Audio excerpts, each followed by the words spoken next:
agradeciendo a todos los que están conectados y probablemente se nos van a ir sumando más. Mi nombre es Marvin Fernández y voy a estar acompañando directamente a los señores expositores.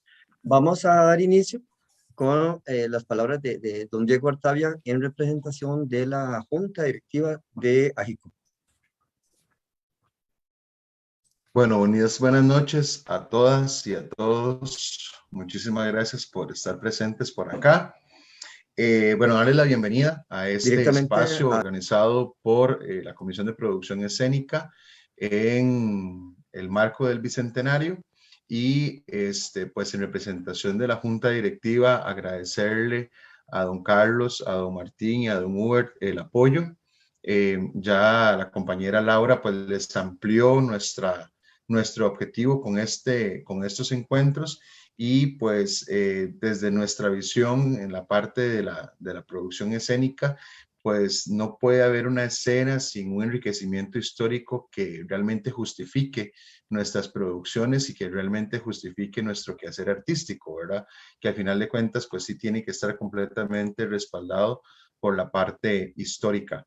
Entonces, nosotros, pues nos pareció muy interesante para el día de hoy tenerlos a ustedes presentes, justamente en virtud de tener una historia o por lo menos un conocimiento más cercano a los datos históricos reales. Para presentarlos, bueno, a todos los compañeros y compañeras que nos acompañan, hoy vamos a tener un conversatorio con don Martín Vargas, que es máster en Educación y Ciencias Económicas, bachiller en Historia y Estudios Sociales por la Universidad Nacional, posgrado en Historia de la Universidad de Costa Rica y profesor de la UNA y de la UNED en carrera de Historia. Don Hubert Blanco Lizano, quien es máster, tiene una maestría centroamericana en Historia, 31 años de experiencia en el gobierno, tanto como investigador, como encargado de la Oficina de Control de Publicidad en el IAFA, controlador de servicios también en el IAFA, encargado en el Archivo Histórico del Archivo Nacional y participante en algunos proyectos de la Organización Panamericana de la Salud. Y don Carlos Bolaños, quien es bachiller en Historia por la Universidad de Costa Rica, profesorado en la enseñanza de los estudios sociales igual en la Universidad de Costa Rica y máster en pedagogía por la Universidad Nacional. Agradecerles de antemano toda la dosis de historia que nos puedan regalar y pues justamente para realmente tener una noción correcta de lo que pasó este año y lo que sigue pasando en esos 200 años. Entonces, de parte de la JICUP, a todos agradecerles el estar presentes por acá, invitarlos de igual manera a las actividades siguen el día de mañana y el día sábado. Entonces, esperamos contar con todos ustedes en las actividades y les doy el paso para que iniciemos con el conversatorio. Muchísimas gracias por la ayuda y por la alianza con AGICUP para poder llevar a cabo este conversatorio y quedamos. Marvin, muchas gracias. Gracias, Diego. Gracias también a toda la Junta que nos ha dado también la oportunidad y el aval para trabajar en esta actividad. Como decía Laura, que nos pusimos creativos hace unas semanas y agradecer a don Martín, a don Uber, a don Carlos, que atendieran nuestra invitación, nuestro llamado. Ustedes especialistas. Recording in progress. Nosotros precisamente en esa creatividad, pues quisimos, y como dice Diego, en esa idea también de conocer de mano de fuentes de ustedes como especialistas, algunos aspectos propios en la línea nuestra, que es la parte cultural. Le dimos un nombre al gran tema, el pueblo en la historia.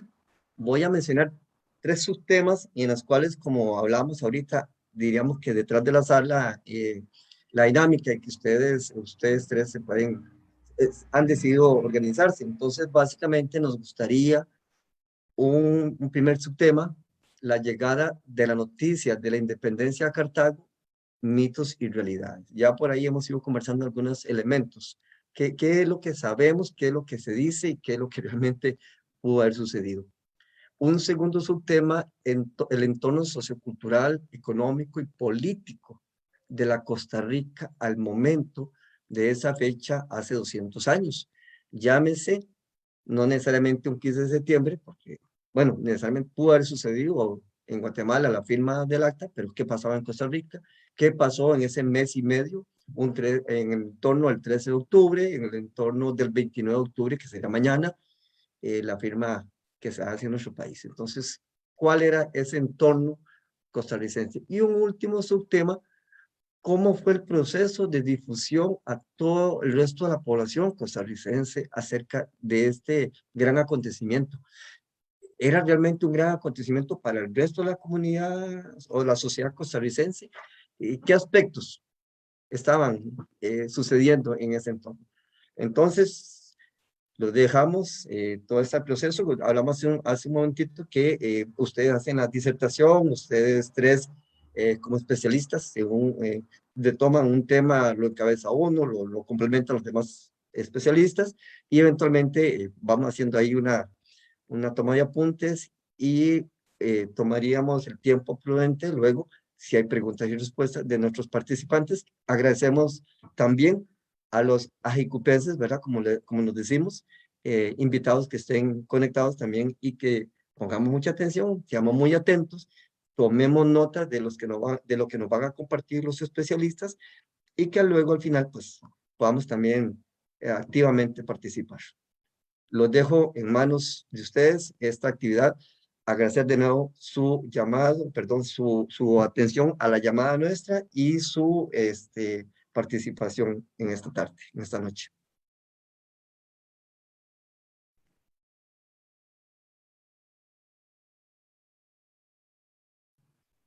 Don Uber, creo que estás en mute. No te escuchamos. Don Uber. Y don Carlos, sí. Sí, no lo escuchamos, don Uber.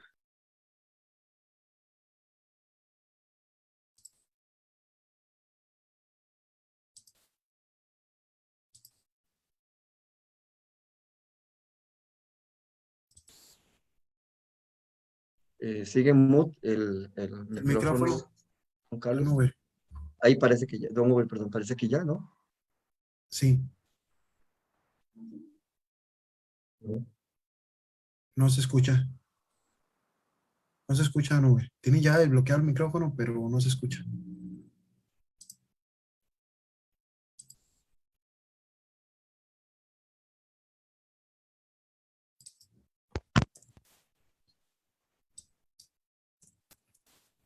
Don Uber, apague la cámara y el micrófono y lo vuelves a encender. Las dos cosas, probemos.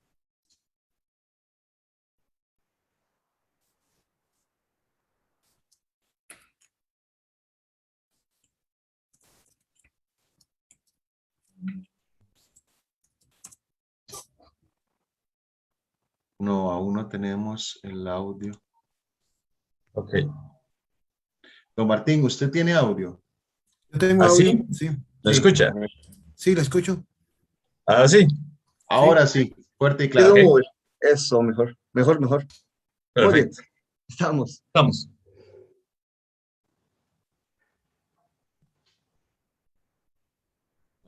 Muchas gracias por la invitación y con mucho gusto atendemos a colaborarles en toda la labor que ustedes realizan. En esta ocasión, yo he decidido tomar el tema, como ustedes lo conocieron en otra sesión, pero darle un énfasis mayor al título con el que nos convocaron, que es El pueblo en la historia. O sea, ¿dónde está el pueblo, la gente, en este proceso, en estos 200 años de independencia? Y desde ese punto de vista, el primer mito que se maneja, en realidad, es la llegada a Cartago. La independencia, el acta de independencia, se cita muy peyorativamente que aquí este país no tuvo lucha pues, por la independencia, nada más llegó y se esperaba que se aclararan los nublados. Esa versión, en primer lugar, no hay un pueblo, hay un montón, hay un conjunto de pueblos, ¿verdad? Hay diferentes secciones del país incluido Guanacaste, que era independiente de lo que hoy es Costa Rica. Y entonces tenemos diferentes pueblos con diferentes realidades, con diferentes criterios que generó la guerra a la Liga. O sea, quienes estaban a favor de la independencia y quienes estaban en contra.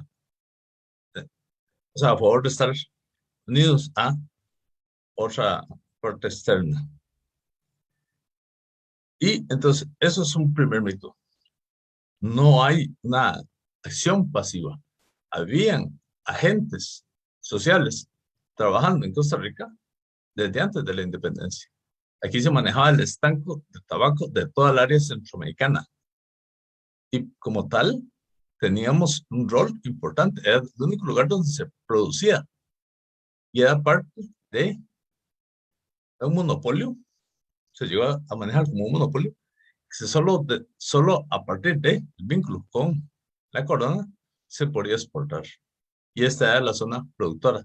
Todavía ustedes pueden encontrar en cualquier parte del país plantas de tabaco, porque es parte de la herencia, por decirlo así. Entonces, no es que llega pasivamente. Ya se habían dado diferencias. El compañero Martín después les hará otras indicaciones sobre lo que es los diferentes criterios y posiciones que habían entre las diferentes secciones del país y movimientos sociales que se dio antes de el 15 de septiembre de 1821. Entendido así, entonces, un segundo punto para entender la historia correctamente y no desde los mitos, es que la independencia es un proceso, no es un hecho único. O sea, se dio, llegó el acta y pasivamente esperamos. Que de hecho, el término que se usa, que es de esperar a que se aclaren los nublados del día, si revisan la documentación histórica, verán que no es costarricense.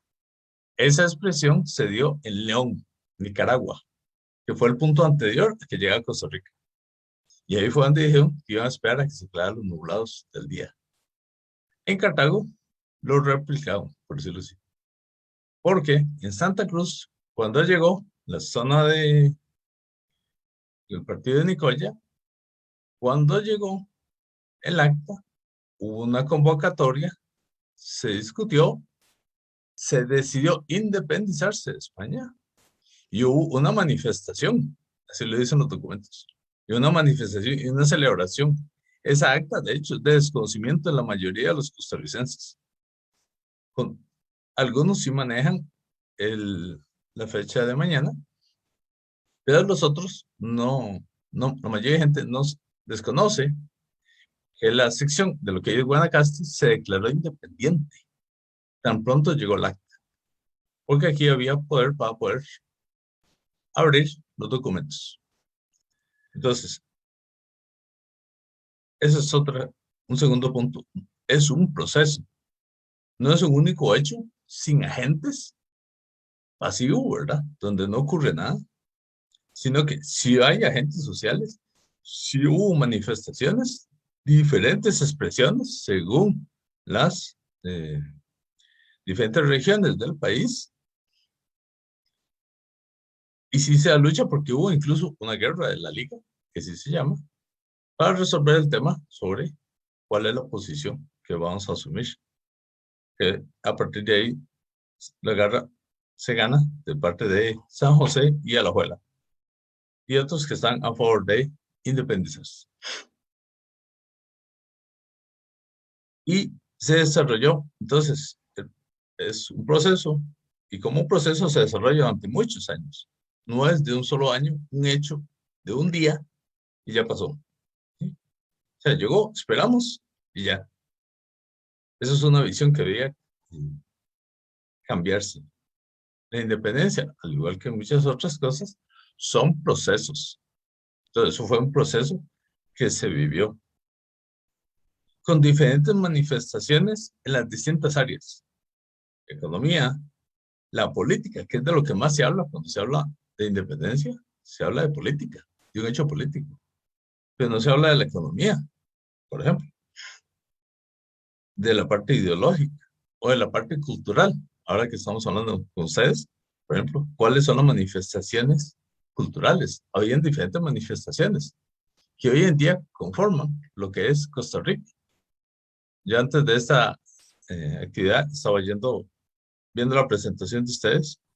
Hay diferentes alusiones en las canciones a que somos 7 provincias. Esa es la realidad actual, no la anterior. El café, un producto estratégico que se desarrolló ya como país. La negrita, esa es la actual patrona de la religión católica, pero se aceptan diferentes religiones. En la parte colonial era solo la religión católica, no había otra. Y hay música, y se hace alusión a la música y a la marimba. Igual, esos son elementos incorporados a partir de la independencia. Entonces tenemos que el acta ciertamente llega primero al área de Guanacaste, lo que hay de Guanacaste. Se dan diferentes reacciones. Llega a San José, donde hay una posición. Llega a Cartago, donde se suma la línea que venía de León, espera que se quede los nublados del día. Y entonces tenemos un conjunto, ustedes pueden, y hay reacciones de las diferentes secciones o pueblos que había en ese momento. O sea, el pueblo como tal, que es el tema que nos convoca, el pueblo en la historia, no había un pueblo como tal. Lo que hoy podemos llamar como pueblo costarricense se construye en el proceso durante estos 200 años y sigue en construcción, porque tampoco es estático, es una realidad dinámica. Y eso es algo importante que lo tengan, así como la cultura también es proceso de construcción, no es algo estático. Es nada más tal tipo de música y ya pasó. O 3, 5 bailes, demás. Eso no es una interpretación y una visión correcta de la situación. Desde el punto de vista costarricense, estamos hablando solo de nuestro, es un pueblo con su propio proceso de construcción de identidad nacional. Ese es otro de los elementos, ¿ve? La identidad propia. Y que se han tomado decisiones a lo largo del tiempo que llevan al país al lugar donde actualmente estamos.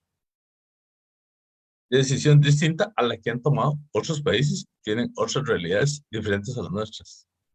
Aparte que ellos arrancaron desde otra decisión, otra configuración étnica, política, cultural, diferente a la nuestra. Y de ahí se llega hasta lo que es hoy en día, se habla como Estado Nacional. Pero eso es lo que tenemos hoy en día. Desde ese punto de vista, me interesa rescatar, en términos del pueblo y lo que es cultura, que incluso la celebración no era conjunta y nacional. Desde 1821 eso no se daba, aunque estaba en el proceso, lo que se entiende como fecha de independencia, sino que era parcial y reducida a solo ciertos espacios. En la zona fundamentalmente central. Yo le compartía a uno de los compañeros que me invitó que precisamente la idea de incorporar la educación y a los estudiantes en las manifestaciones del 15 de septiembre, eso se dio cerca del centenario, sobre 1900. A partir de ahí se empezó a incorporar y también eso es parte del proceso de irle dando cultura, identidad, o sea, que haya una identidad cultural, ideológica sobre que somos país, estamos integrados y se le da formación a la gente desde que son niños. Y desde entonces se mantiene la práctica hasta la actualidad. Pero hasta en eso se manifiesta que también habían diferentes situaciones. Eso es algo que se celebraba inicialmente solo en el centro, o sea, solo en San José prácticamente, y en algunos pueblos en específico, no en toda no en todo el país como se hace hoy en día. Esa fue una decisión que se tomó en el caso de nuestro, en 1900, con el presidente Iglesias, Rafael Iglesias, y estaba como secretario de Instrucción, lo que decía el ministro de Educación, que era Justo Facio. De ahí surgió esa iniciativa, que se quería previamente fortalecer la independencia, o sea, las celebraciones patrias. Y de ahí, a partir de 1900 también, se estableció la Semana Cívica, porque era parte de ese proceso de formación y de celebración a nivel político y de tener una identidad hacia lo que es una nación. Por ejemplo, en todo ese tiempo había sectores excluidos. Por ejemplo, la ciudadanía de las mujeres y diversos grupos étnicos. Entonces, cuando hablamos de pueblo, lamentablemente, en ese momento se tomaba fundamentalmente a los hombres. Las mujeres tuvieron voto hasta 1949. Y los diferentes grupos étnicos también se fue incorporando. Entonces, todos estos hechos y procesos históricos permiten el crecimiento poco a poco de lo que es hoy en día nuestra nación. Los habitantes o el pueblo, si se quiere interpretar así, el pueblo, está cada vez más activo en los hechos políticos. Hubo conflictos, guerras civiles como la de la capital.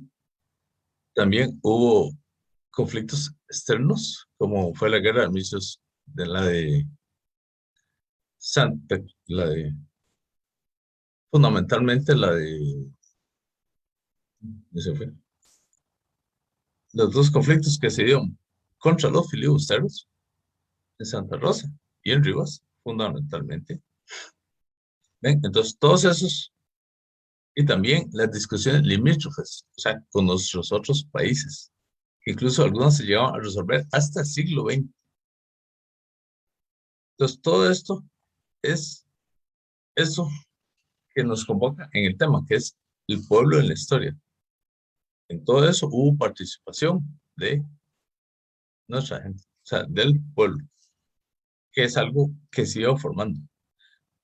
Parte de todos estos procesos, entonces genera también la creación de héroes nacionales, que es parte de la identidad costarricense. De ahí sale, por ejemplo, que en 1921, con el centenario, se establece la estatua de Juan Mora frente al Teatro Nacional, lo que es por ser el primer jefe de Estado. ¿Ven? Todo eso es parte de un proceso de construcción. O sea, no es un hecho aislado, pasivo y que no ocurre nada. Finalmente, ya para no tomar mucho tiempo, les quería plantear lo siguiente.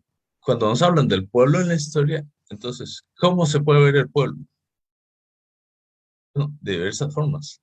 Por ejemplo, en los censos de población que existen en nuestro país, ustedes pueden ver cómo en el siglo XIX había oficios y trabajos muy distintos a la realidad actual.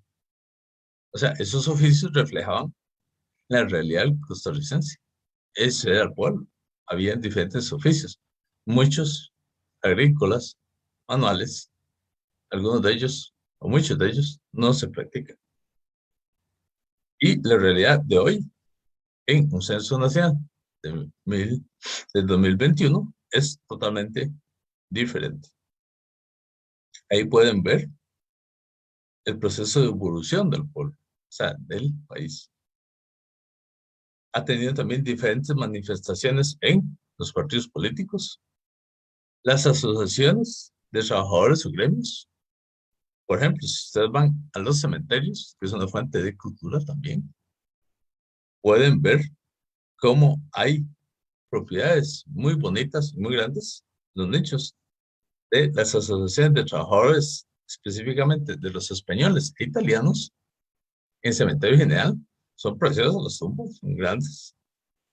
Muestra también parte de la cultura desde el punto de vista religioso, ¿verdad? en cuanto a la edificación. En ese cementerio, pese a ser uno de los más caros, sin embargo, también hay tumbas. Ustedes pueden encontrar, si dan un paseo, una gira, pueden ver también que hay tumbas de trabajadores costarricenses. Eso es importante, ¿eh? Ahí pueden ver cómo eso. Y al frente está lo que se llama el cementerio de extranjeros, porque aparte de la identidad, era la religiosidad y no se permitía sepultar a alguien que no fuese católico en nuestros cementerios originales, ¿verdad? ¿Dónde más podemos ver el pueblo? En la escultura, por, digamos, aspectos culturales como el consumo de alimentos, las bebidas, muy asociado a lo que hacen ustedes como asociación, los bailes, todo lo que es el folclore costarricense. ¿Ve? Ahí lo pueden ver, ahí está el pueblo. Por ejemplo, no solo existe un traje típico, no, existen 7 trajes típicos. Hay uno por cada provincia, por ejemplo. Eso es importante que incluso la gente lo conozca. No había uno solo, había uno por cada provincia. Como hay banderas por provincia, actualmente. Y hace un siglo, a diferencia de la actualidad, se hizo una gran celebración en el Teatro Nacional, con participación de toda la gente, con símbolos, o sea, con banderas, todos los distintivos propios de nuestro país, y después de ahí se salió al Parque Morazán, donde se entonaron los himnos nacionales de todos los países de lo que hoy es Centroamérica. ¿Ven? Esa fue una celebración del centenario. Además de que dio una semana libre a los trabajadores para que celebraran. Eso es para que vean cuánto ha cambiado el país. Hoy, lo más que sí se entona el himno patrio, los otros no se toman en cuenta. ¿Ven? ¿Y eso qué daría? Daría un sentido de unidad. El tema precisamente de unidad o no centroamericana es parte de la temática. En el sentido de que aquí, en Costa Rica, en la parte sur, oeste del Parque Central, fue ejecutado el líder Morazán, que era uno del líder de la Unión, que abogó mucho por la Unión por la Federación Centroamericana. Contradictoriamente, después, un parque lleva su nombre, ¿verdad? Aunque aquí fue ejecutado por el ejército. También le compartía a un compañero que parte de los mitos es, por ejemplo, que se fue, así como los campesinos, a luchar en las batallas, ¿verdad?, contra los filibusteros. No, según los estudios de los colegas, el Estado tenía suficientes ingresos, se habían comprado armas de fuego y cañones, y con eso se fue a la guerra. O sea, no era solo campesinos, obviamente buena parte de la población puede ser, era de origen campesino, pero el ejército sí estaba constituido y se estaba debidamente armado, ¿verdad? Eso es parte de la mitología que hay, ¿verdad? Que así como que se fueron y incluso, vean que todos esos términos son peyorativos, que empujaron a uno y fue el que tuvo que ir a quemar el mesón. ¿Sí? Eso es casi que, eso es irrespetuoso, no casi, es irrespetuoso respecto a un héroe nacional. En otro país no dirían eso sus propios héroes, en esos términos, como que nada más de serle prácticamente burla a lo que se hizo en la historia. O sea, con esto y con este giro a mi presentación original, respecto a lo que hice la otra vez, lo que quise plantearles es, uno, esa pregunta de dónde está el pueblo en la historia. Y dos, demostrarles que este proceso, que todo este tiempo, estos 200 años, ha sido todo un proceso, incluso de institucionalización de la fiesta patria. Porque al inicio casi ni se celebraba, como les dije. se ha ido cambiando la forma de celebrar la independencia. Hasta eso ha cambiado. Entonces, cuando parte de los mitos es como que la gente crea que, o cree muchas veces, que siempre ha pasado lo mismo y que todos los 15 de septiembre son iguales. No, señor, eso es la idea que tenemos hoy en día. Pero hace un siglo era totalmente diferente la situación. Y hace 120 años era totalmente diferente. ¿Sí? Es un desconocimiento de nuestra propia historia. Entonces, junto con la institucionalización, es una institución por los diferentes grupos sociales, por los diferentes clases sociales, que, pese a las diferencias, sí generan ¿qué? Una identidad nacional. Que eso es lo que hoy en día se celebra. Se celebra la independencia patria. O sea, el concepto de patria, de identidad, de Estado. Somos un Estado consolidado. Pero desde el punto de vista, eso sí, hay también, vean que eso es parte del desarrollo. Y una última idea. Hoy que estamos en esa actividad por el Bicentenario, sería bueno tomar ese espacio como un espacio para pensar acerca de la realidad nacional, nuestras aspiraciones, nuestros deseos, nuestros, quiere decir, el de todas las personas, y cómo canalizarlas, porque hay muchos temas y problemas.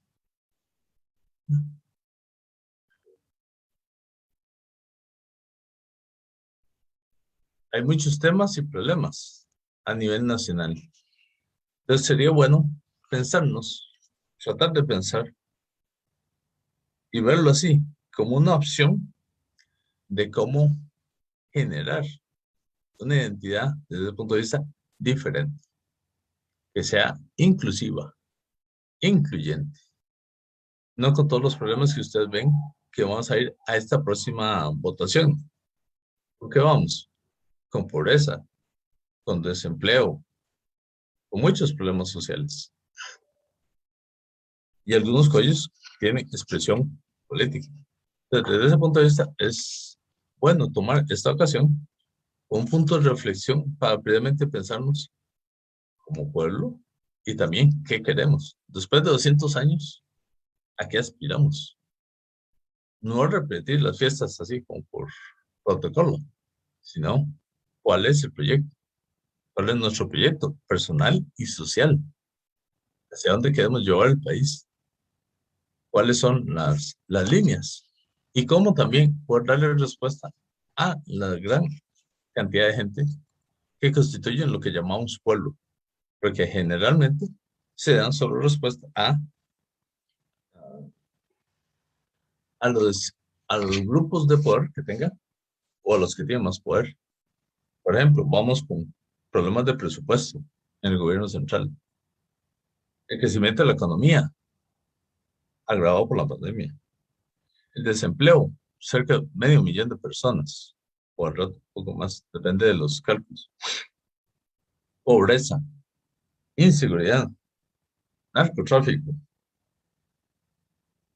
En temas actuales, conectividad y educación, cambio climático y el efecto de esta pandemia que por primera vez se une una epidemia o pandemia con la crisis económica, ¿verdad? Es la primera vez que coinciden las dos cosas. Han existido, pero por aparte. Esta vez coincidieron. Entonces, yo sí les invitaría a que esto sería una buena fecha y un buen momento para reflexionar sobre eso y que debamos ser actores positivos, propositivos y proactivos en estas situaciones y no desde un rol pasivo. Muchas gracias. Don Uber, muchas gracias por su amplio disertación y ubicarnos en ese recorrido histórico costarricense. No sé si don Martín o don Carlos tienen algún aporte o si de pronto en el marco de las otras ideas que queremos desarrollar hacen alguna relación vinculadas a la posición de Uber también. Entonces, los dejo a Sí, ustedes también. con permiso. Si gusta, Carlos, voy a aludir un poco. Bueno, vamos a ver, vamos a relacionarlo con el segundo eje. ¿Cómo era la Costa Rica? Yo creo que ustedes se puedan imaginar, las personas que nos están escuchando, ¿verdad? Yo sé que hay gente especializada en historia, hay gente tal vez que es el público más general, gente del arte. Yo quiero hacer la siguiente aclaración. Mucho de lo que nosotros estamos haciendo, hay gente que ha dedicado su vida a estas investigaciones. Historiadores, hombres y mujeres que han desarrollado diversos estudios. Por ejemplo, en una de las observaciones que yo voy a señalar, hay textos muy importantes, ¿verdad? Que van desde los clásicos de las crónicas de Ricardo Jiménez Guardia a los de Carlos Meléndez, por supuesto algunos trabajos de Iván Molina sobre la independencia de David Díaz, hay un trabajito también de Vladimir de la Cruz, hay mucho. No quisiera, no puedo mencionar a tanta gente, pero lo que sí quiero mencionar es que me gustaría llevarlos a imaginarse cómo era la Costa Rica de aquella época, de la postrimería, digamos, de la época de la independencia, cómo era la Costa Rica en 1820. Pero antes de entender la Costa Rica en 1820, me parece elemental entender por qué se dio la independencia. Hay una tablita muy sencilla que quiero comentar sobre las causas internas y externas de la independencia. Estas son iguales para muchos de los países de América Latina. Lo voy a comentar rápidamente porque Costa Rica no está aislado. Y yo creo que uno lo deja muy claro, ¿verdad? A pesar de que éramos una de las provincias que tenía ciertas características comerciales y cierta, entre comillas, lejanía con la parte de Guatemala, Costa Rica no estaba aislado. Aquí llegaban noticias, aquí llegaban viajeros, aquí llegaban libros. Entonces, muchas de estas noticias, algunas llegaron acá. Veamos algunas de las causas externas. Estamos en la Costa Rica, insisto, no solamente la Costa Rica de 1821, voy para más atrás. La época de la Ilustración, aquí hubo gente ilustrada. La Ilustración, este pensamiento de poner en duda el poder del rey, aquí hubo gente ilustrada. Y en Guatemala, e incluso en Costa Rica, ¿verdad? Muchos clérigos y alguna gente que tuvo acceso a conocimiento. No era cualquiera. Leer y escribir era un poder. Era poder. Era el que supiera leer y escribir tenía el poder, literalmente, ¿verdad? Lo ejercía a través de la escritura. Las reformas borbónicas que se dieron en un periodo, ¿verdad? Que fue una forma en la cual España intenta volver a retomar el poder, sacar más de los impuestos, combatir la corrupción, que era uno de los males comunes en la época, y entre otras medidas, ¿verdad? De reformas borbónicas, fueron también un peso para los criollos. Los criollos eran personas que eran hijos de españoles, pero que nacieron en América. Y era diferente ser criollo que ser español. Ojo, eso también está en Costa Rica. Completamente. La época de la colonia no era lo mismo ser español peninsular, nacido en España, que un español criollo.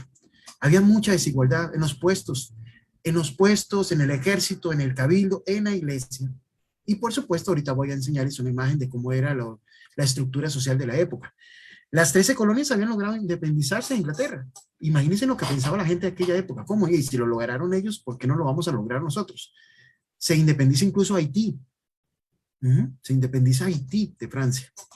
La Revolución Francesa trajo muchas ideas, ¿verdad? Muchas de esas ideas de la Revolución Francesa fueron una amenaza para todos los reyes de Europa. Por eso mucha de esta de la Triple Alianza busca eliminar la influencia de Napoleón, porque mucha gente, yo sé que mucha gente piensa en Napoleón, piensa que es un general malísimo, terrible, que hizo cosas perversas, porque hay mucho, ¿verdad?, sobre eso.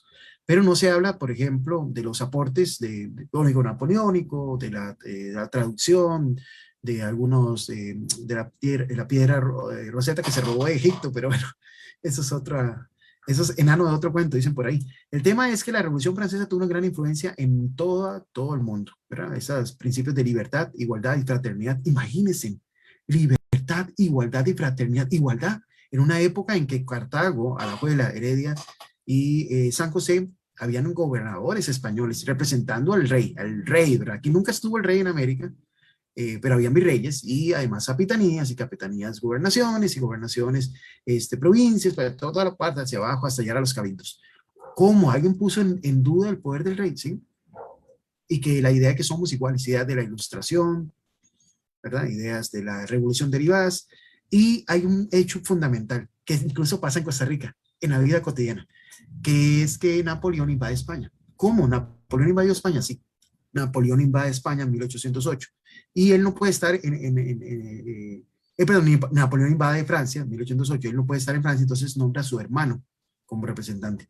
Curiosamente, la gente en España y también en América y también en Costa Rica, en Cartago específicamente, se burlaba del hermano. Hay memes de la época, incluso, pues si lo podemos llamar así, donde se burlan de él porque el hombre, José Bonaparte, hermano de Napoleón Bonaparte, era bueno para el licor. Entonces le llamaban Pepino, le ponían Pepino, y salían imágenes en las que él salía tomando,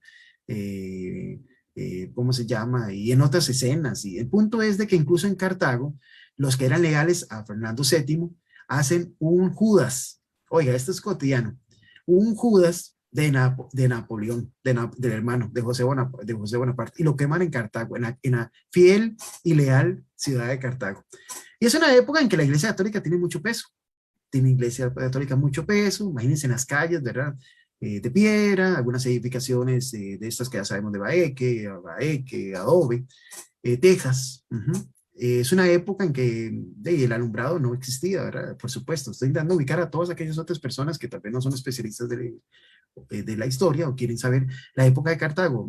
1820 era una época en que la gente se acostaba más temprano, habían ciertos trabajos, ya Uber mencionó algunas de las actividades económicas, yo ahorita me voy a referir a ellas. Pero lo que quiero que se imaginen era que la Costa Rica aquella época tampoco no había ningún angelito. Hay algunas crónicas de Ricardo Fernández e incluso algunos cuentos de Tatiana Lobo que muestran las discrepancias entre el gobernador, el ejército, lo que era ser mujer en la colonia. Oiga, si ser mujer en la colonia no era lo mismo ser la mujer del español, por supuesto, o del criollo, o la indígena o la afrodescendiente. Había una desigualdad enorme. Insisto, era una sociedad de castas. Y ser criollo no era lo mismo, ¿verdad? No era lo mismo que peninsular. Literalmente había mucha rivalidad y eso fue una de las causas de la independencia. Ese nacionalismo, entre comillas, protonacionalismo criollo, esa idea de que por qué tenemos que ser gobernados desde afuera, también estuvo en nuestra Costa Rica, en algunas tertulias, como tertulias, y ahorita voy a explicar eso más adelante. Tertulias, discusiones, donde incluso hasta líderes religiosos tuvieron alguna una injerencia. España también es un imperio, pero un imperio que ha sufrido mucho, no ha utilizado bien el tesoro americano. Mucho de esa riqueza no se quedó en España, se fue para otras partes, para Flandes, para lo que va a ser luego Alemania, incluso hasta para Asia se fue mucho de esa riqueza. Ya se comienza a dar algunos levantamientos, y esto es muy interesante, lo digo en Uber. Vean, hay levantamientos desde 1811 en El Salvador, 1811 al 14 en Salvador, Nicaragua, gente que está en contra de los españoles, porque es que aquí no era esa Costa Rica bucólica de que todos estamos de acuerdo. Incluso con la independencia, ahora les voy a leer un poco del acta de independencia del 29 de octubre de 1821, se nota que esa es la independencia de Cartago, e incluso Cartago no se independiza como tal de la idea de anexarse a Iturbide, se independiza España y se suscribe, pero cada uno de los pueblos, como digo muy bien Don Uber, literalmente hace su propia lectura de eso. Hacen una convocatoria con los jefes políticos, pero literalmente la acta que el 29 de octubre es casi la de Cartago. San José luego hace otra. E incluso, vea qué curioso, la autoridad española de aquella época, en la acta de Cartago, queda de nuevo como interino. Qué curioso, ¿verdad? Mientras que más bien a la cual de Cartago posterior, ellos más bien dicen, renuncian completamente a la posibilidad de reconocer a este hombre, ¿verdad? Este representante español, bueno, de la corona española, y más bien dicen todo lo contrario, aquí vamos con un nuevo gobierno. Ahorita les hablo de esos detalles. Para terminar esto, conspiraciones y desigualdades, ¿verdad? Entre territorios, era mucho el monopolio español y era muy caro los impuestos. Esto creó gran descontento. Es decir, no sé, aquí se podía comercializar con lo que va a ser, porque en aquella época no era Panamá, lo que era Colombia, ¿verdad? Y se podía comercializar con Nicaragua, sí, pero habían muchas regulaciones, habían, bueno, el famoso camino de las mulas y todo, pero resulta que había muchas regulaciones. Y efectivamente, nosotros en aquella época tenemos monopolios, bueno, es por llamar así, esos estancos del tabaco y posteriormente del licor, ¿verdad? ¿Qué se sembraba en aquella época? ¿Cómo era? Ya vimos la sociedad. De hecho, vamos a mostrarles otra imagen muy interesante para imaginarse cómo era aquella sociedad, que es parte de lo que vamos a buscar a la gente. Esto es lo que nos han invitado hoy. Busquemos a la gente. ¿Dónde está la gente? Bueno, esa estructura muy típica colonial, donde los españoles, los virreyes, gobernadores, presidentes, oidores de audiencia, los arzobispos de las parroquias, las comunidades religiosas, los funcionarios de la corona, y vivían bien. No se sabe de ningún sacerdote que diga mal, ¿verdad? Solo algunos, ¿verdad?, que han sido líderes revolucionarios, pero la mayoría de los sacerdotes, como diría Ori Holdman, siempre han vivido muy bien, ¿verdad? Siempre viven bien, porque siempre están del lado de estas autoridades españolas. Los criollos, habían de todo tipo. Habían criollos que algunos habían heredado fortunas. Eso es otro gran mito. Hay grandes propiedades. Hay grandes propiedades. Y muchos de los descendientes de estos españoles o estos criollos heredaron propiedades. Y también eran vinculados con el ejército, con el cabildo, vinculados también con la iglesia, por supuesto, grandes propiedades y no era que todos eran iguales y que todos labraban la tierra igual, no.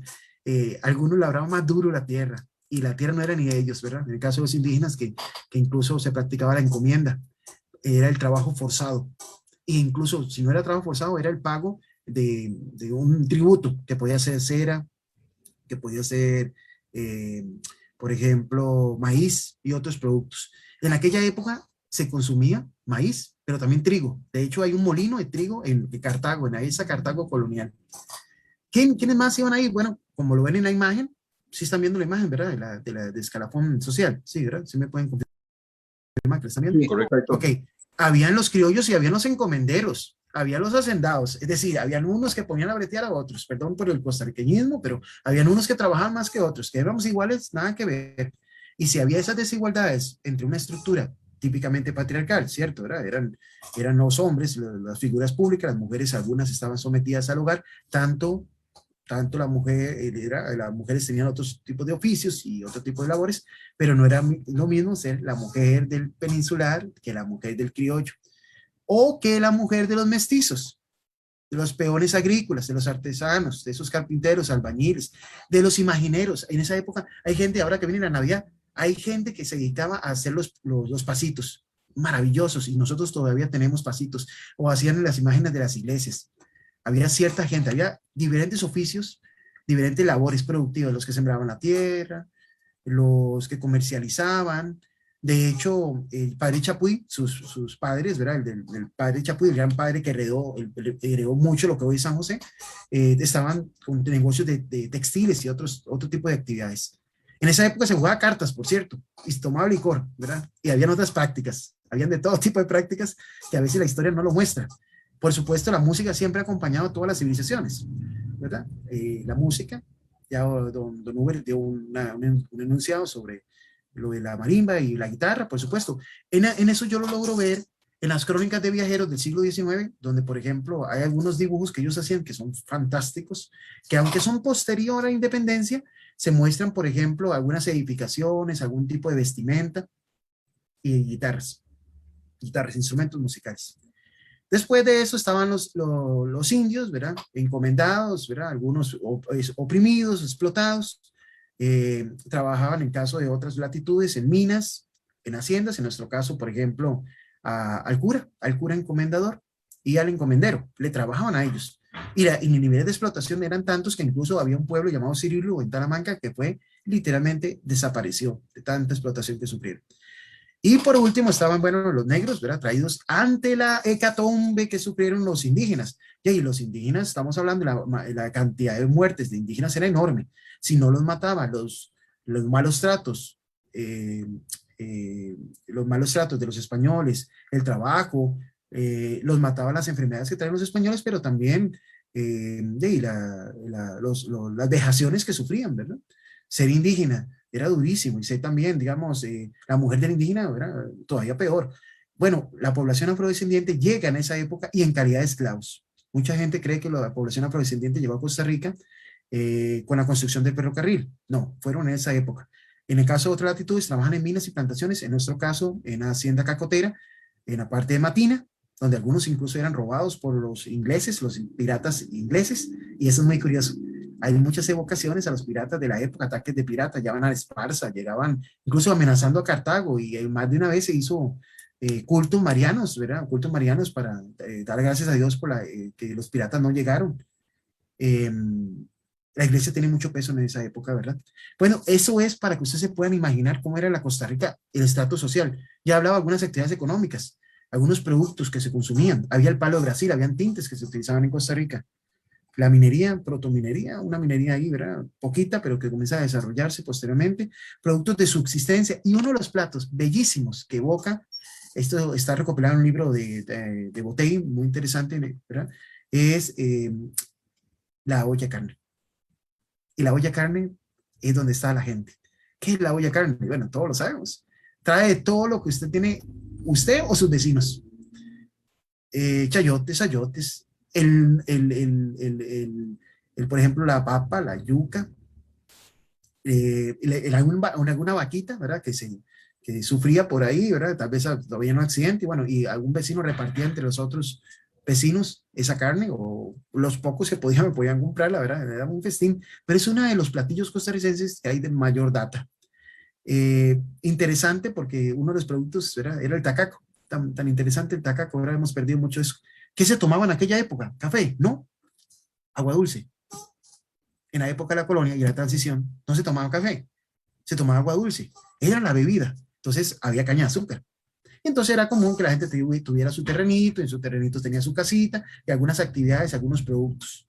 Y los hijos eran muchos, las familias en la época eran muchos hijos, pero la mayoría morían, ¿verdad? Había la tasa de mortalidad muy grande. Y habían parteras. Habían parteras. Obvio que también había doctores, pero no era cualquiera que podía ir a un doctor. Y escuelas, habían escuelas en la época de la colonia de transición a 1821, claro. La escuela de Santo Tomás se funda en 1814, pero ¿quiénes iban a la escuela? De hecho, yo me encontré por ahí en un documento, una que había en Cartago, seguramente para peninsulares, por ahí de 1700 y resto. No era cualquiera el que podía ir a la escuela. No era cualquiera el que aprendía a leer y escribir. De hecho, es curioso porque algunos sacerdotes en América Latina, en aquella, bueno, en la época colonial, abogaban también por la educación de los indígenas. ¿Verdad? Eso es muy interesante, ¿verdad? Y algunos abogaban incluso por derechos, mientras que otros también los explotaban de todo, ¿verdad? En la viña del Señor. Ok, voy a quitar esta imagen. Yo creo que ya imaginamos cómo era la Costa Rica en aquella época. Quiero ver una fotografía, que hay mucho debate. Esta es una de las fotografías más antiguas de Costa Rica. Se dice que data de la mitad del siglo XIX. ¿Y por qué no hay fotos más antiguas? Porque no hay más antiguas. Esta es la más antigua que tenemos y se supone que es Cuesta de Moras. Eso es, algunos lo consideran Cuesta de Moras. Y quiero que se imaginen que es más o menos 1850. Ha pasado 30 años de la independencia. Y es que aquí, recuerdo muy bien, la profesora Payne muchas veces decía esto. Ya y el hecho de que pasemos de 1821 a 1822 no significa que la colonia terminó. Habían prácticas, habían ciertas, se perpetuaban ciertas mentalidades, cierta discriminación, por supuesto, sociedad de castas, cierta desigualdad, ciertas celebraciones de la Semana Santa, mis estimados, la Semana Santa. Todo lo que tiene que ver con la Navidad, ahorita que se aproxima. Eran diferentes cultos, eran diferentes prácticas, pero continúan, es decir, por el hecho de pasar de un año a otro, no es que dejamos la colonia atrás.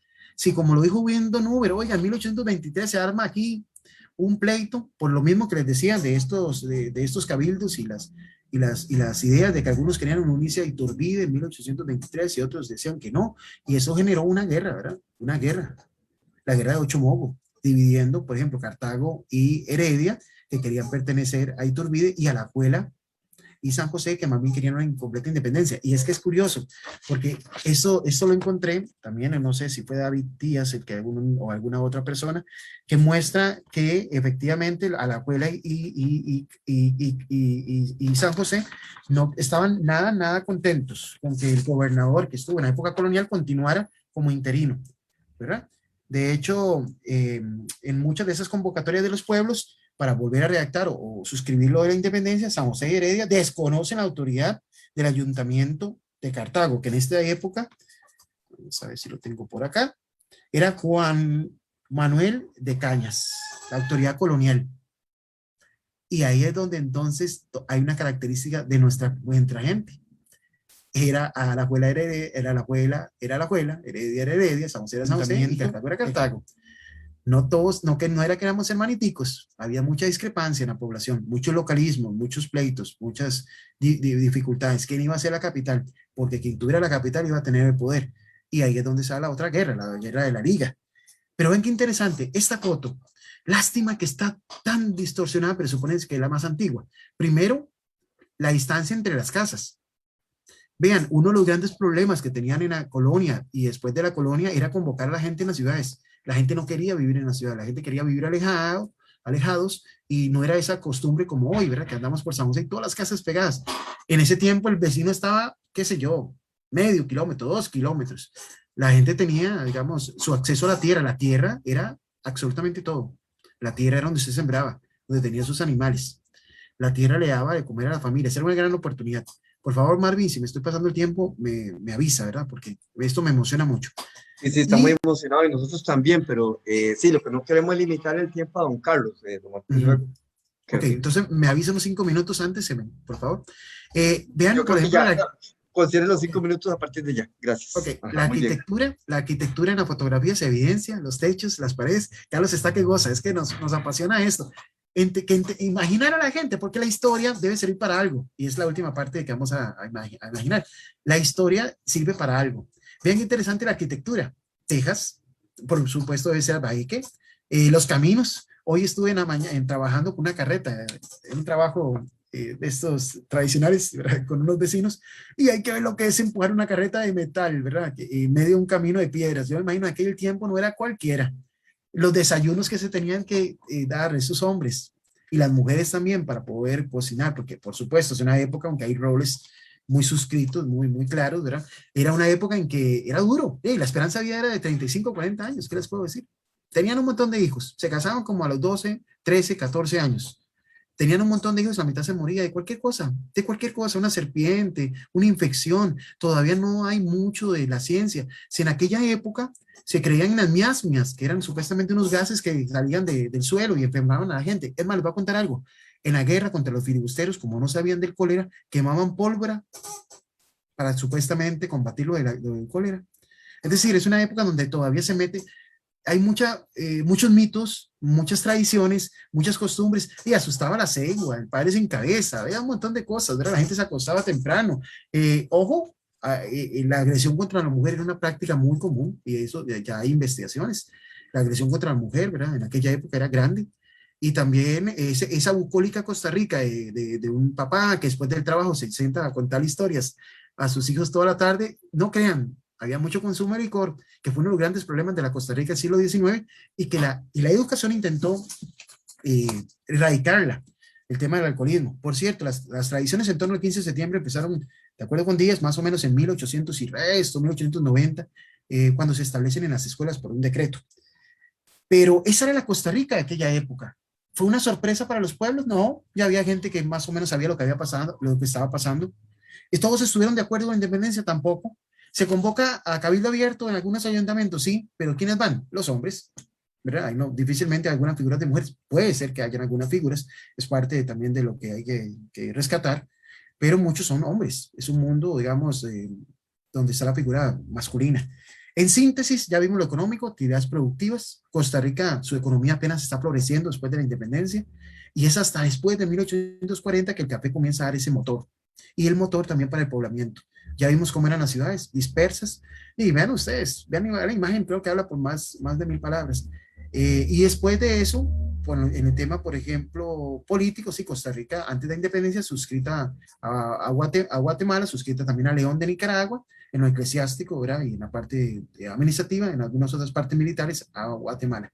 Esa era la Costa Rica que les tocó vivir la independencia. No fue fácil, tampoco fue una sorpresa, porque había muchas discrepancias, y el Acta de Cartago lo muestra muy claramente. Dicen que se separan de España, pero no renuncian a la posibilidad de Iturbide. Y aquí hay un montón de familias e intereses familiares que comienzan a crear esa disputa, que luego veremos. Muchas gracias. Don Martín, muchas gracias por permitirnos estar emocionados también con su disertación. Don Carlos, en este tiempo que nos queda y no menos importante, que usted venga a realimentar, y obviamente con su posición, ¿qué nos tiene usted que contar para también seguir disfrutando nosotros de esta sesión de trabajo? Bueno, muy bien, muy buenas noches a todas y a todos. Por supuesto que muy entusiasmado con la participación de Hoover y de Martín y con la cantidad de datos. Yo quisiera empezar de atrás para adelante, porque ya que estamos en un conversatorio, quisiera que Martín y Hoover tomen nota de algunas cosas que quisiera decir inicialmente antes de ordenar un poquito mis ideas. Y es que le quería decir a Martín, ¿verdad?, que lo difuso entre la ruralidad y la urbanidad en aquella época es demasiado. O sea, no podemos hablar, la concepción del concepto de ciudad no existe, ¿verdad? En realidad lo que nos encontramos son aldeas, ¿no? Y con esa dispersión que nos señala y que nos muestra Martín en la fotografía. Y de hecho con nombres que hoy nos parecerían, bueno, por lo menos a mí me parecen maravillosos y que hacen referencia a esa mezcla de la dinámica cultural y de las diferentes etnias. Por ejemplo, la Villa de la Inmaculada Concepción de Cubujuquí, de Heredia. Imagínense ustedes el nombre que tenía la ciudad de Heredia en la época colonial. O sea, esa simbiosis, esa mezcla tan particular entre el elemento blanco español, ¿verdad?, y el elemento indígena.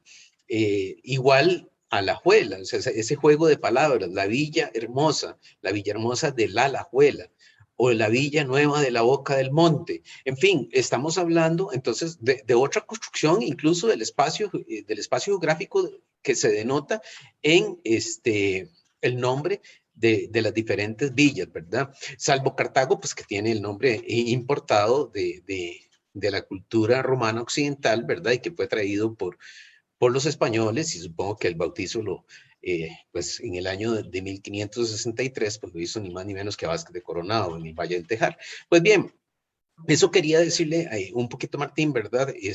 Que es muy difuso, ¿verdad? Ese espacio de las aldeas de unas cuantas cuadras, ¿verdad? Incluso dedicadas probablemente dentro de las aldeas, esas cuadras centrales, por ejemplo, la ciudad de Cartago, unas 9 cuadras, nos dicen los documentos de la época, y entremezclados entre casas dispersas, que ya voy a hablar de esto y que probablemente a ustedes, por un poco el trabajo que realicen, les podría interesar el tema arquitectónico, ¿verdad? Ya que estamos hablando de cotidianidad y pueblo. Y a Hoover quería señalarle que si pudiese ahorita, como para entrar en un conversatorio, la celebración de 1921 tiene un contexto muy particular. Esto, como decía Martín, ha sido trabajado por David Díaz, y hay especialistas pues, que a profundidad han investigado estas temáticas. David Díaz, en su tesis doctoral en Estados Unidos, trabaja el tema de las celebraciones. Cosa diferente es pensar en una festividad. O sea, la fiesta de la independencia como tal, primero que no es en toda la nación, y no es a través de los 2 siglos que llevamos desde el 15 de septiembre del año 1821. O sea, el concepto de fiesta contemporáneo, de ese tipo de celebración, es una concepción moderna.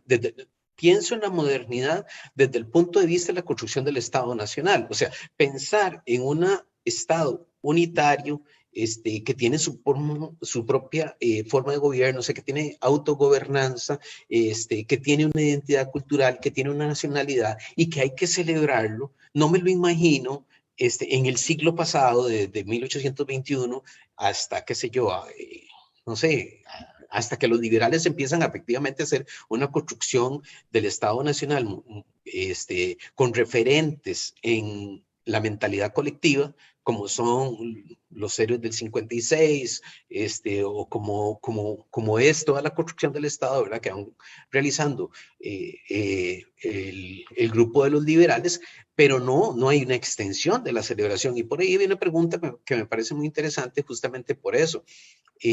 Bueno, y hay otra cosa que me parece muy interesante que debiéramos de conversar, que se lo sugiero a Hoover, porque el año o sea, el gobierno de Julio Acosta, en el año de 1921, la Costa Rica está muy agitada. Costa Rica está muy agitada en una crisis económica internacional que golpea a nuestra nación muy fuertemente, ¿verdad? Que además recién salimos de una dictadura. Entonces, ¿en qué contexto se hace celebración de los primeros años de la independencia? A esto don David Díaz, después de que hace su libro sobre la celebración del 11 de abril y sus tesis doctorales, pues también escribe un libro, La Fiesta de la Independencia en Costa Rica, 1821-1921, porque el trabajo de David llega hasta el gobierno de Julio Acosta.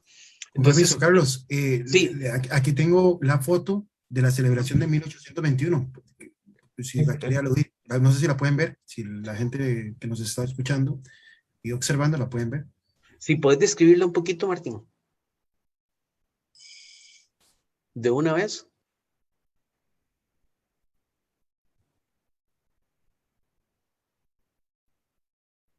Bueno,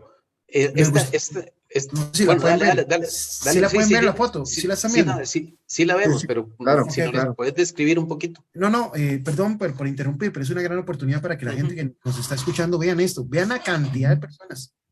Esto es enfrente del Teatro Nacional.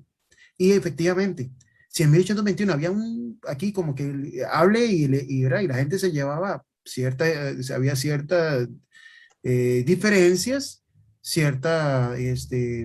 digamos, grupos en contra, ¿verdad? Y había todavía gente como cierto temor, mejor no me manifiesto, mejor no digo eso, porque puede ser que venga el nuevo rey y nos pongan otra vez bajo su zapato. Ya para 100 años después, vean la concentración de personas.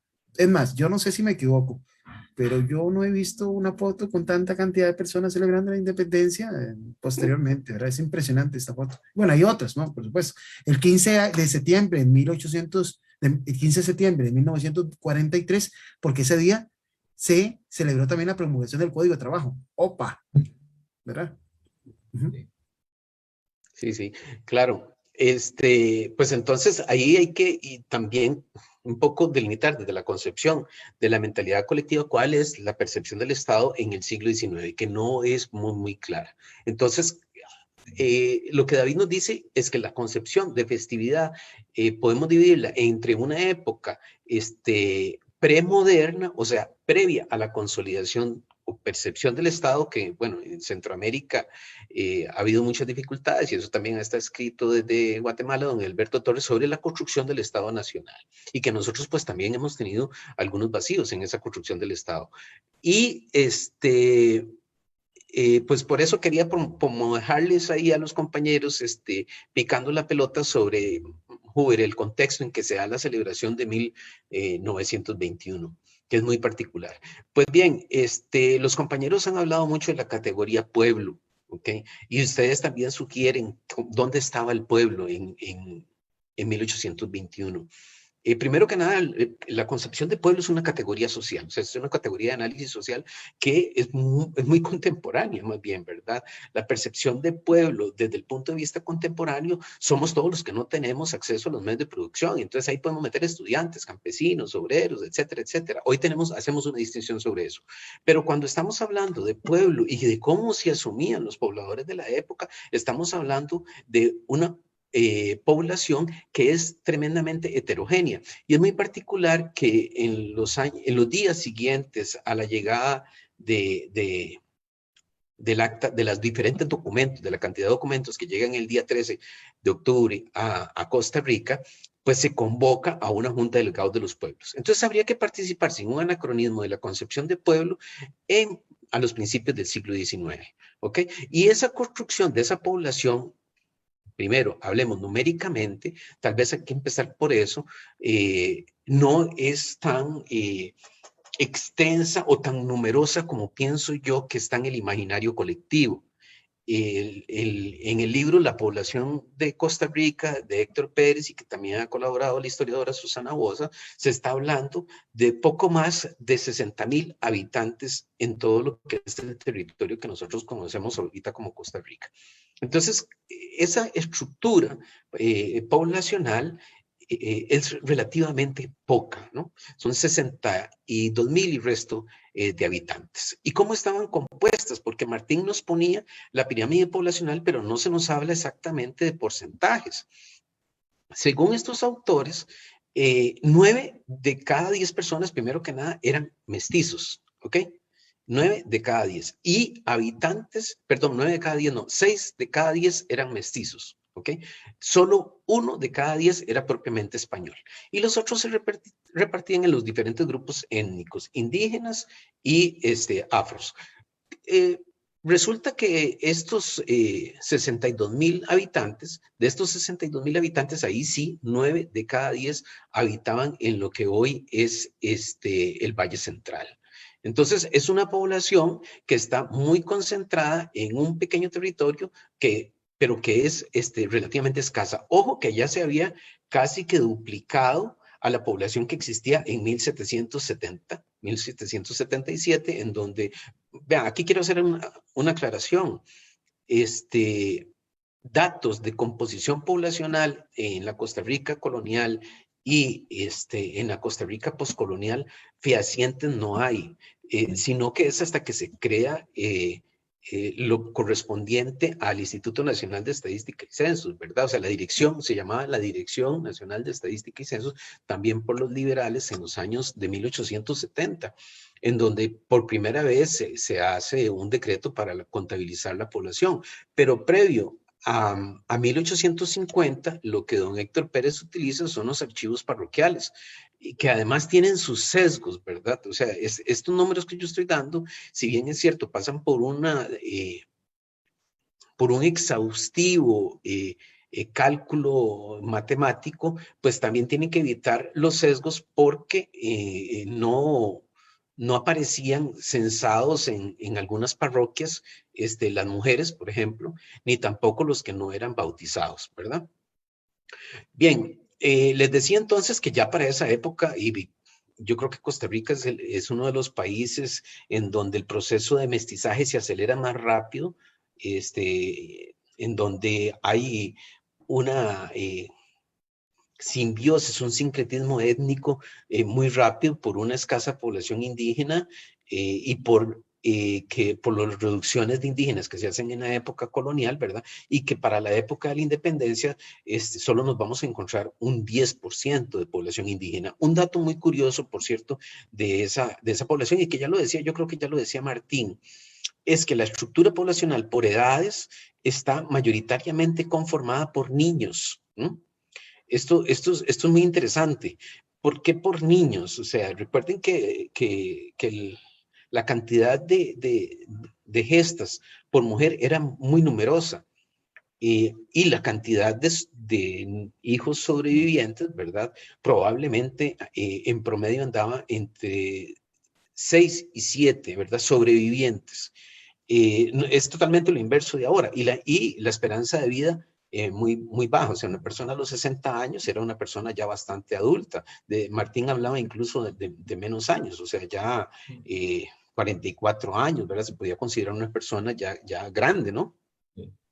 Entonces, lo contrario de lo que nosotros en la Costa Rica de hoy, ¿verdad? Que, por ejemplo, estaba viendo unos datos que en el padrón electoral para estas elecciones de 2022, el percentil de la población más alta que va a emitir, que se espera emita el voto, ¿verdad?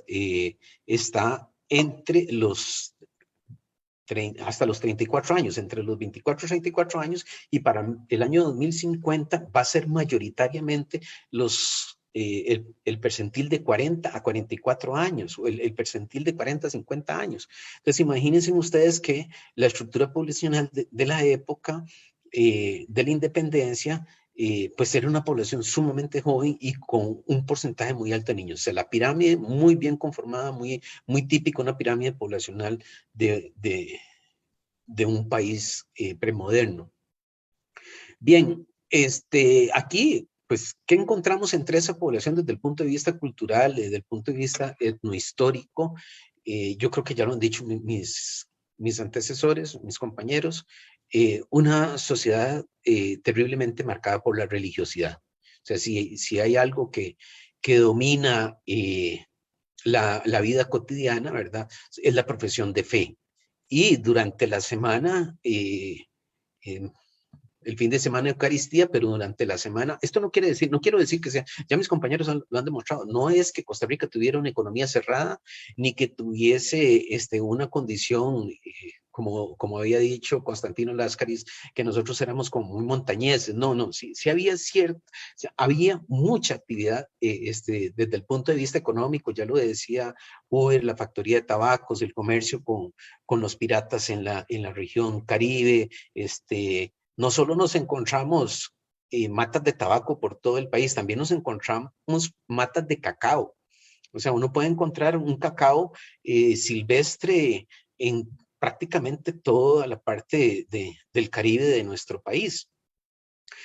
¿Por qué? Porque había una actividad cacaotera importante durante la época colonial y un comercio, ¿verdad?, ilegal.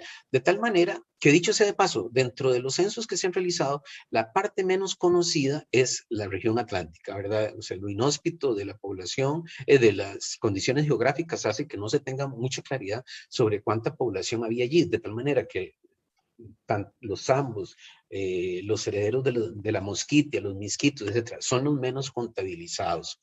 Pero en el Valle Central, nosotros nos vamos a encontrar, como les decía, una población mayoritariamente mestiza que probablemente sí tenía una producción de autoconsumo, ¿verdad? O sea, la producción económica en huertas, bueno, pues, o nosotros, Uber es cogeneracional a mí desde el punto de vista, pero yo vivía en una zona relativamente, de niño, en una zona relativa cafetalera, pero muy céntrica, muy cercana al centro de San José, en San Juan del Murciélago, por decirlo con el nombre antiguo, en San Juan de Tibás. Y yo recuerdo que dentro de mis vecinos, en una zona un poquito más alejada del casco, en donde Braulio Carrillo pretendía construir la capital, a 1 kilómetro, mis vecinos todavía tenían huertas, ¿ok? Y mi abuela todavía tenía crianza de aves de corral en Tibás. Estoy hablando de los años 60 y 70.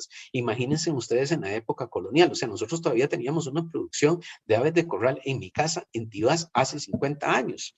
Entonces, en la época colonial, la producción de autoabastecimiento siempre persistió, y como dice Martín, no es que el 15 de septiembre de 1821 nos encontramos a otra Costa Rica. O sea, la herencia colonial de la que tanto se ha hablado permanece. Entonces, la producción de autoconsumo, aún en las cuadras de las villas, podemos encontrarla, y la crianza de animales de corral. Pero lo cual no implica, vuelvo a repetir, una economía cerrada que no tiene contactos con el extranjero. Bien, ¿y cómo vivía esa gente? Ya dije que la composición étnica era mayoritariamente mestiza, tremendamente religiosa, pero vivían en casas muy modestas, y esto era lo que quería referirme un poco por el trabajo que ustedes realizan. A ver, si hay algo que distingue la diferenciación social y derribar el mito de los igualiticos y de la democracia rural que estuvo en boga durante muchos años, pensando que Costa Rica, casi que desde la época colonial hasta el Estado, porque ya hoy si empezamos a hablar de desigualdad, y ya no lo decía Huber, somos ahí sí potencia mundial, ¿verdad? Muy lamentablemente, pero somos potencia mundial, robándome el anuncio de la empresa corporativa internacional de licor aquí en Costa Rica. Lamentablemente, hoy la desigualdad campea en nuestro país, pero existe un mito de que nosotros teníamos una sociedad de iguales, ¿no? Y si algo nos denota esa diferencia, probablemente sea, o desmitifica este hecho, es la arquitectura. No todas las viviendas eran iguales. En algunos casos, mestizos, trabajadores de la tierra, pues tenían sus casas de adobe encaladas, muy diferentes al resto de la región centroamericana, que eran un poquito menos pretenciosas, ¿verdad? O en un país, en una región cercana como Granada, digamos, muy cercana a nosotros, o la misma ciudad de Rivas, ¿verdad? Para muestra un botón, el Mesón de Guerra, ya existían casas con patios centrales muy amplios, con muchos aposentos, con mucho homenaje, mientras en Costa Rica las casas eran mucho más modestas, ¿verdad? Casi todas con piso de tierra. Esto ha sido investigado por un arquitecto que se llama Andrés Fernández y que tiene unos textos alrededor de esto que estoy hablando por si alguno quiere consultarlo. Pero don Andrés Fernández nos dice que también habían casas de agricultores que tenían una mayor producción y más acceso al terreno y probablemente eran letrados, que sí tenían un piso aparmesado de tierra cubierto con ocre y de color rojizo. Y eso establece una diferencia importantísima. Y desde el punto de vista sanitario, ahora que está de moda, ¿verdad? El tema sanitario y es como un coco, ¿verdad? Para asustar y dormir a los niños y a los grandes, pues resulta que hay una marcada diferencia sobre las condiciones sanitarias en donde cómo se veía. Recordemos también que nuestro país siempre se caracterizó, y esto lo hemos vivido muchos, por tener las letrinas fuera del, o el servicio sanitario, ¿verdad? Fuera del espacio de la vivienda. Y esto también tiene que ver con las condiciones sanitarias que se requerían para hacer la vida un poquito más agradable. Entonces, esto me parece interesante. Don Carlos, lo interrumpo. 5 minutos, por favor, para hacer. Ok. Sí, gracias. Sí, cómo no, don Marvin. Voy a ser muy breve para darle paso más bien a la interacción. Que yo les estaba diciendo que esto es en el Valle Central, ¿no? La mayoría de la población está concentrada acá, pero hay núcleos poblacionales fuera del Valle Central. Hay un núcleo poblacional en el sur, en la región de Terra, pero principalmente está poblado por indígenas. Sin embargo, también cerca del área del Valle Central hay la población indígena al estilo colonial, siempre está relegada, ¿verdad? Recuerden ustedes que tanto en Heredia como en Cartago existe una barriada que se llama La Puebla, pues eso es una herencia colonial, ¿verdad? En donde vivían las personas con las castas o las etnias de piel más oscura. Entonces, derivado de las reducciones y de las posiciones que habían hecho los españoles, nosotros podemos encontrar desde finales del siglo XVIII, por ese censo que nos hablaba Martín, enviado a realizar por Carlos III en 1777, encontramos grupos indígenas en los alrededores de las ciudades. Orosi, Acerrí, y uno muy importante en San José, que todavía tiene y que nos muestra que hay una extensión hacia el sector occidental del Valle Central, porque hay un clima un poquito más agradable y tierras fértiles, que es hacia Pacaca, lo que hoy conocemos como Ciudad Colón. Y allí se establecieron, pues recién, todavía en el siglo XX, habían dos pueblos indígenas, uno en Guayabo de Mora, por ejemplo. Entonces había todavía me refiero a periodos relativamente recientes. En Cartago, ubicados en las regiones de Cot, Quircot, Tucurrique, y aquí sí quisiera hacer un apartado, porque las edificaciones más antiguas que nosotros nos encontramos en Costa Rica, que datan de la época colonial, una está en ruinas, otra está en pie, pero son las ruinas de Ujarrás y la iglesia de Orosi, la cual nos denota un poco la cotidianidad. La iglesia de Orosi, como ustedes probablemente lo hayan visitado, tiene un cementerio que era un cementerio de élite, específicamente para la orden religiosa que estaba asentada en esa iglesia, pero que nos muestra, ¿verdad?, que el centro de la actividad cotidiana era la iglesia y la profesión de fe. Estas dos edificaciones como les digo, nos vuelven a hacer referencia a esa religiosidad marcada de la época.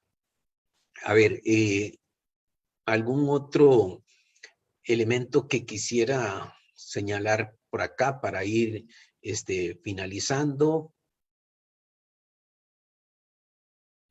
Bueno, pues, sí quisiera hablar como de las actividades comerciales y esa producción de autoabastecimiento que probablemente generaba excedentes que se hacía. Pues sí habían ferias, en las aldeas habían ferias. hagamos un parangón con la Feria del Agricultor, pero obviamente está muy distante. Yo de repente creo que a nivel centroamericano la actividad del mercado es como muchísimo más cercana a lo que a principios del siglo XIX podríamos encontrar. Qué sé yo, por ejemplo, en Chichicastenango o en Chela, en Guatemala, la actividad del mercado solo se da los días sábados, ¿verdad? ¿Por qué? Es una cuestión terriblemente colonial. Los indígenas, en muchísima más proporción, bajan, ¿okay?, a los centros urbanos y comercializan sus productos, ¿verdad? Desde aves de corral, animales, excedentes agrícolas, etcétera. Y eso se presenta en nuestro país también durante la época colonial. Entonces, uno de los centros y de las actividades cotidianas importantes es el mercado, que puede presentarse tanto en la comercialización como en el trueque aún.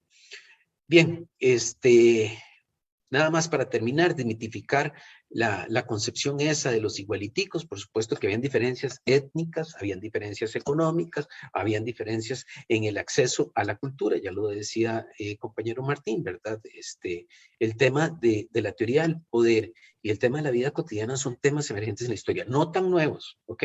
No tan nuevos, pero es que aquí la tradición historiográfica de la historia política fue tan grande y durante largos años que cuando yo hablo de temas emergentes desde hace 20, 30 años son, por ejemplo, historia de la cultura, que estamos hablando, pero de la cultura, de la vida cotidiana, son elementos relativamente recientes y que aún falta muchas investigaciones al respecto. Por cierto, hablaba con don Marvin sobre ese periodo del 13 de octubre al 29 de octubre y cómo se vivió, y posteriormente cómo también se vivió durante el siglo XIX. Como les digo, hay textos, pero aún falta mucha investigación. Muchas gracias, don Marvin. A usted, don Carlos, don Uber, don Martín, don Carlos, igual, muchas gracias. Yo fui tomando apuntes, vieran los dedos míos como estaban de ágiles aquí y emocionados también, porque en algún momento pensaba hacer un tipo de cierre, pero yo creo que algo importante es que aquí estamos, creo que los 27 que empezamos, aquí estamos, entonces creo que en la retina de cada uno de nosotros está muy, muy, muy impregnado trabajo y esta exposición de ustedes tres. Entonces, pues muy rico y muy disfrutado. Vamos a darle el pase, digámoslo así, a don Diego Artavia, porque creo que tiene por ahí algunas preguntas o algunas ideas de los participantes de esta actividad. Bueno, muchísimas gracias. En realidad, conforme uno va leyendo sobre la independencia, también se va dando cuenta del montón de construcciones, ¿verdad?, que le han hecho a uno sociales, ¿verdad?, a partir de la educación y espejismos que llamo yo, ¿verdad?, de lo que realmente éramos. Yo tengo una pregunta así como para ir específicamente, nada más como que me pareció interesante. Creo que lo mencionó don Martín, que mencionó que las celebraciones como tal de independencia empezaron a partir de 1890 con un decreto en las escuelas. Entonces, consultaba sobre eso, si en algún momento, porque nosotros ahora pues acostumbramos a eso, ¿verdad? Y consideramos eso inclusive como un valor patriótico, como se quiera llamar, el tema de la celebración de la independencia, pero veo que al principio no era vista desde ese punto de vista como un motivo de celebración, ni siquiera índole religioso. Entonces quería consultarle sobre específicamente la celebración de la independencia. Me gustaría mucho aludir a eso a través de una imagen. Yo a veces siempre creo que lo mejor es ver una fuente. Vean, la están viendo ahí, este es el semanario, este es el costarricense periódico de 1848. Oigan ustedes, 1848. De hecho, antes de eso, yo sé que ustedes me van a decir, pero Martín, pero no tiene más periódicos antiguos. Es que lo que tenemos es, a partir de 1830, la imprenta en Costa Rica. Entonces, antes de eso no teníamos periódicos. Sí habían, pero había unas hojas sueltas ahí. Digamos, imprenta en Costa Rica en 1830. Esta en 1848 es tan fundamental que la voy a leer rápidamente. El 15 de septiembre de 1821, dice 15 de septiembre de 1821. Tan grato en nuestra memoria será de hoy en adelante más digno en nuestros recuerdos. En este día se ha publicado según previo el Supremo Poder Legislativo, el decreto que da a Costa Rica el título de república. Vean, 1848. Voy a brincar. Vean que ahí ya comienzan a hablar de la independencia, ¿verdad? Y que lo importante que es la independencia. Voy a brincar ahí a otro, porque eso, con esto que voy a mostrar, voy a responder su pregunta. Con otro voy a responder su pregunta. Hay un textito que muestra ya para 1893, 90 y resto, que comienza a hablarse sobre la importancia de la, vamos a ver, es de Costa Rica. Lo pueden ver ahí. De Costa Rica, de 1897. Vean todos los años que han pasado. Ya es casi la fecha que usted me está preguntando. Ya para esa época sí se comienza a hablar de la independencia y las celebraciones, incluso en escuelas. E incluso hay toda una iconografía, por ejemplo, la estatua de Juan Santa María, otras estatuas, el Monumento Nacional. Y por aquí creo que, vamos a ver que me tapa un poco acá, hay una, esa se exhibe en 1800, que tengo una fecha, 1800, también pues no quiero en esta fecha que es tan importante, 15 de septiembre de 1891, Aristide Croisi, ¿verdad? La de Juan Santa María. Vean, es que todo esto, como lo dijo Carlos, con los liberales, la educación es la mejor forma de establecer esa religión cívica, esa celebración. Y luego los desfiles con niños. Esto es impresionante. Luego lo que es la parte de los desfiles con niños. Efectivamente, en estas fechas es donde se muestra con más claridad la celebración de la independencia. Y en los primeros años de la independencia, ¿por qué no se celebró con tanto ahínco? Pues no se celebró con tanta fuerza como lo hemos conversado. Y por supuesto, habían unas discrepancias que si usted se ponía a tomar en cuenta, y más de uno quería irse con México, otro quería independencia, otro quería capital. Entonces, celebración de independencia, como dice, bueno, su texto de Díaz, ¿verdad? Es posteriormente. Y por supuesto, la parte educativa es fundamental, fundamental. En la celebración de escuelas y posteriormente en todos los ritos cívicos que comienzan a construirse en el siglo XX.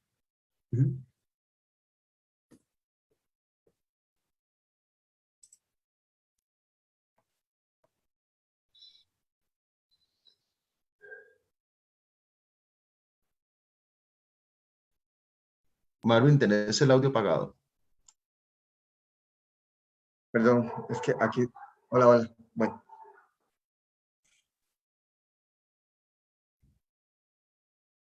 Continúe, tengo problemas aquí, casi inestabilidad. Aló.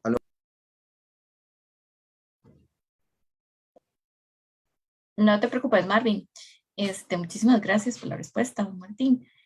Tenemos ahora a Guadalupe Delgado, que también tenía una consulta. Lupe. Hola, buenas, bueno, no, iba a decir buenas tardes. Me hipnoticé desde que empezamos y perdí la noción del tiempo. Muchísimas gracias, compañeros historiadores, especialistas. Realmente ha sido una cátedra de historia hermosísima. Y nos pone un poco a pensar sobre qué tanto realmente nuestro sistema educativo nos permite tomar contacto con esa historia que está ahí, ¿verdad? Que está tan latente y que tanto nos identifica como costarricenses. Hace unos días tuve una experiencia con un venezolano. Terminamos hablando de libertades y de todo el proceso de liberación de Bolívar en Sudamérica. Y a mí me impresionó mucho cómo, siendo él informático, tenía un dominio de la historia de su país y de Sudamérica tan amplio en comparación, por ejemplo, con otras personas que posiblemente en nuestro país, siendo de la misma área, no la tienen, porque la educación nuestra no le da esas herramientas. Y eso él lo dice, yo lo aprendí en el colegio, yo no lo aprendí en la universidad ni más nada.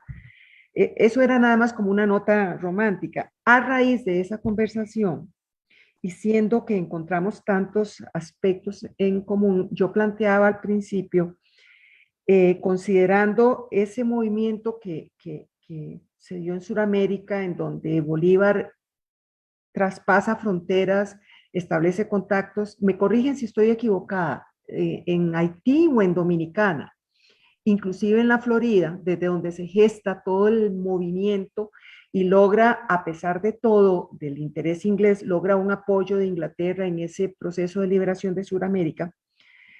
Y siendo que es muy parecida a la época, porque son los 1820 y resto, los 1800, por ahí se da el proceso, es muy paralelo, aunque muy independientemente muy paralelo. La pregunta mía es, ¿hasta qué punto Centroamérica y nuestro país, si fuera el caso, tuvo contacto directo o tuvo alguna influencia directa de este movimiento que se tejió en Sudamérica y que ya venía también con todas las voces de libertad desde Francia y de otras colonias alrededor del mundo? O sea, ¿qué tanto realmente esto se dio o no se dio que influyera de alguna forma en la construcción de ese proceso de liberación de nuestro país? Por ahí voy.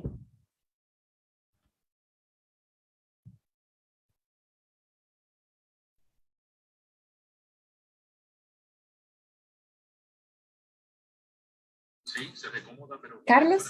¿Me escucharon? Sí, ¿me escucharon la pregunta? Sí, claro.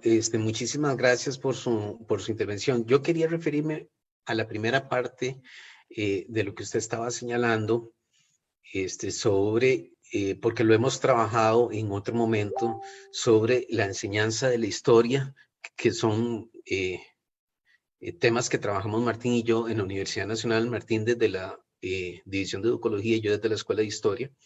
Y efectivamente hay un problema, ¿verdad? En la formación de formadores para la didáctica de la historia. Que una cosa es la historia enseñada y otra es la historia académica construida desde las escuelas de historia.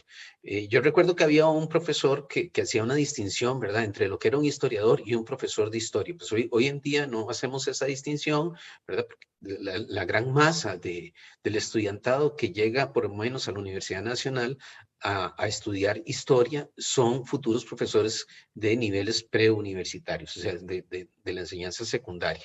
Y por supuesto que tenemos terribles problemas porque ahorita, perdón el sesgo que voy a cometer acá, pero el 9 de cada 10 profesionales en la enseñanza de los estudios sociales, o sea que son los que tienen que impartir los contenidos históricos, son graduados de universidades privadas donde no hay centros de investigación histórica, ¿verdad? Entonces, ahí tenemos falencias terribles, ¿verdad? Y lo que quería señalar era, digamos, en función de esas diferencias en la celebración del 15 de septiembre y del concepto de identidad que manejamos, desde las más altas esferas de gobierno, como es la Asamblea Legislativa, anular la celebración del 15 de septiembre, trasladando su fecha para el día 13, ha sido uno de los golpes más fuertes a la identidad nacional. Ha sido uno de los absurdos más grandes, ¿verdad? En donde hay un desdén absoluto por la memoria, por la identidad, por supuesto, la historia. Entonces, doña Guadalupe, si me permite, yo quería referirme primero a eso, porque cuando usted inició su intervención se estaba refiriendo a los problemas desde el punto de vista de la enseñanza de la historia, y como le digo, viene desde las más altas esferas. Si la mayoría de los diputados aprobó ese decreto sin percatarse de lo que eso iba a significar, imagínense cómo está la gran masa de la población costarricense con respecto al conocimiento de la historia. Yo no sé si Martín o Huber pueden referirse a la otra parte de su intervención sobre la influencia de los acontecimientos en Sudamérica. Sí. Hay un dato, otra vez, perdón, es para mí necesario mostrar algo. Esta influencia se puede ver en algo tan sencillo como la bandera de la Federación Centroamericana, que fue incluso influencia de la primera bandera de Costa Rica. Creo que era la primera bandera de Costa Rica. Porque resulta que la primera bandera de Costa Rica tiene una enorme influencia de la Federación Centroamericana, que era el color celeste, ¿verdad? De las banderas de Costa Rica, esa primera bandera, celeste y blanco, celeste y blanco. Resulta que la Federación Centroamericana tuvo mucha influencia de Argentina, porque Argentina fue el único país que, a pesar de los avances que, digamos, de la reconquista española, se mantuvo independiente. Ajá, se mantuvo independiente. Entonces la influencia de Argentina fue tal que sirvió de inspiración para países centroamericanos para sus banderas, que por supuesto pasa por la Federación Centroamericana, pero también pasa por Costa Rica su primera bandera, ¿verdad? Entonces sí, efectivamente. Aquí, por ejemplo, los libros de texto, yo recuerdo, tengo libros de texto que datan de 1800, finales del 19, principios del 20, y tengo algunos libros de texto. Y ahí las historias de Bolívar y de San Martín cruzando los Andes. Eran figuras que se enseñaban en las escuelas, qué bonito, se enseñaban en las escuelas y se resaltaban. Y por ahí anda alguna información, no la he constatado, pero que ya ahí, comparando a Bolívar con otros grandes de la historia, ya anduvo más, libró más batallas, logró caminar más territorios y cabalgar más territorios que muchos grandes conquistadores. Pero un sesgo que tenemos en América Latina es que le damos demasiado énfasis a la historia europea como historia universal y nosotros un ápice, pueblos indígenas, y un ápice, la parte de la independencia, y después un gran peso a la parte republicana y todos los sucesos vinculados con la historia universal. Sí, efectivamente hay una influencia suramericana y por supuesto de grandes figuras y también de la parte de México, pero lo de la bandera me impactó muchísimo por el caso de Argentina. Vean que ahí queda latente ese elemento.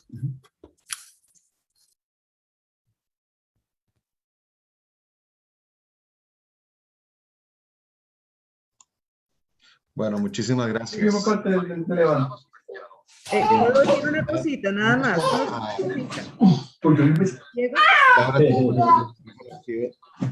¿Puedo decir una cosita? Sí, claro que sí. Sí, a propósito del primer tema que abordó don Carlos, yo soy de la vieja guardia, yo en la época en que nos graduábamos en ciencias o letras, yo por supuesto me fui por el lado de letras, así que me zampé toda la historia de Sudamérica, me zampé un montón de historia, literatura y toda la cosa, y quizá eso orientó mi inclinación hacia muchas áreas de interés, pero sí definitivamente, digamos, cuando teníamos ese bachillerato en letras o en ciencias, sin querer sesgar el bachillerato, teníamos más opción a ese contacto con la historia y con la identidad costarricense desde la educación secundaria en este caso. Y yo reviso mis cuadernos de la escuela, tengo mi cuaderno de vida, ¿verdad? Y realmente era un orgullo la celebración de las efemérides, y no había una página mes a mes, es que es increíble, donde nosotros pudiéramos hacer referencia a la efeméride como tal y la ilustráramos, la dibujábamos y todas las carambadas. Había, por supuesto, había un conocimiento, el conocimiento no estaba tan diverso como el día de hoy, no es tan amplio como el día de hoy, que se hace casi imposible, ¿verdad? Porque hay mucho de todo y nos hemos vuelto un poco de todólogos en el manejo del conocimiento sin que lleguemos a profundizar, y quizá esa es una carencia que tenemos en el fortalecimiento de nuestra identidad, que acabamos de ver es tan rica y que tiene tantas cosas maravillosas que refuerzan, que cuando uno las escucha, yo sé que por eso estamos aquí, porque cuando uno las escucha se enamora y quiere saber más. Era nada más como una acotación un poco romántica a esa etapa en la que la educación nos brindaba un 5 más de contacto con la historia nacional en general. Gracias Lupe. Casi que hiciste así como un cierre muy rico de todo esto, y como dijiste hace un ratito, a todos se nos fue el tiempo, o sea, no nos dimos cuenta precisamente por esta riqueza de actividad. Pero si yo sigo, yo también me engolosino con todo esto que hemos participado. Diego, vos cerrás. Listo. Bueno, don Hubert, don Martín y don Carlos, un gusto. Muchísimas gracias. Para la JICUP ha sido un honor tenerlos por acá. Nos estaremos comunicando con ustedes porque al final de cuentas la intención es seguir promoviendo este tipo de espacios, ¿verdad? De la manera que podamos pues abordar más temas que se quedan ahí pendientes y se quedan ahí en el limbo. Entonces, realmente de corazón agradecerles a todos los que están presentes, a los ajicupenses, agradecerles de corazón por quedarse todo este ratito con nosotros. El día de mañana vamos a tener Vamos a compartirles. Vamos a tener por parte de Inspiraciones, por parte, perdón, de la Compañía Folclórica Luz de las Candilejas, por medio del Facebook Live de la JICUP, una presentación a partir de las 6 de la tarde para que se metan por ahí por el Facebook y vean a nuestros colegas de la JICUP en su presentación. Y a las 6:30 tendremos otro conversatorio, creo, y estoy como muy emocionado por este conversatorio, en el que lo hemos denominado "Cómo vestimos en Costa Rica".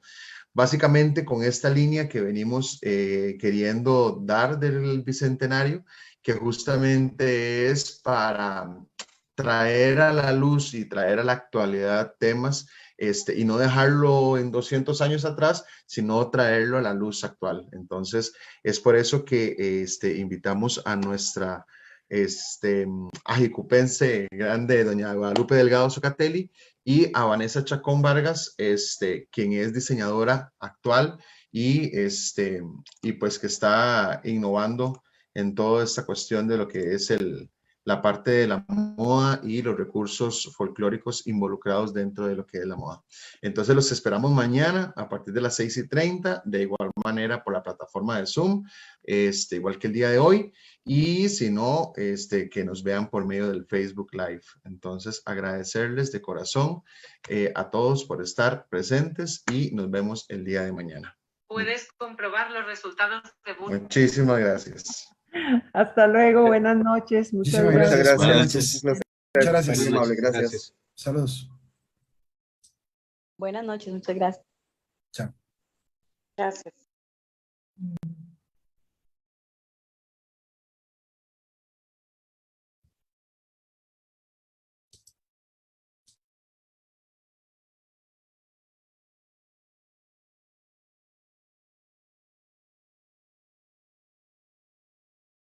Recording stopped.